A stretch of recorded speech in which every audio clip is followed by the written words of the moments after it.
All right, guys, here we go. Rich, T3 Angling, coming back at you.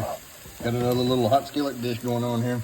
So what we're gonna call this is we're gonna call our leftover shrimp fried rice. So basically what I got going on here, real quick, is we got cauliflower rice. We had some leftover Mexican street corn, tossed that in there, and that had a little bit of red bell pepper in it. Got some edamame in there, the little green peas. Had some of those left over, I don't know, half cup so, whatever.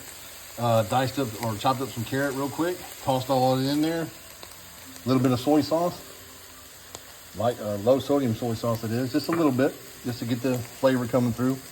Had some mushrooms left over, tossed those in there. We're gonna have all that, getting that all cooked down nice. Flavors coming along great. A little garlic seasoning. Dash salt, a little bit of pepper, however, you know, add to it whatever you want really.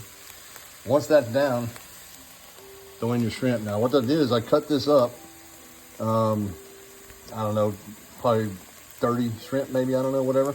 Just cut it up in little chunks. Cook that off in some garlic and butter. Now we're gonna throw that back in there. Let y'all hear that. And all we're gonna do is mix it all in. Kind of hard to do holding the camera, but you can hear it cooking. Add that in, let everything get in there, get all happy. Everybody's in the pool all together, being all happy. It's just enough soy in there. You don't need a lot. Just stir it around, mix it all up. We're gonna let it sit there for a couple more minutes.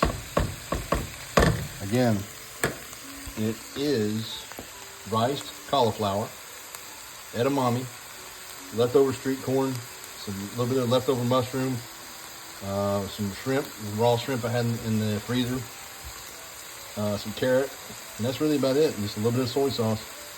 So dinner is shrimp fried rice on a budget, the easy way, quick and easy way, with leftovers. Enjoy.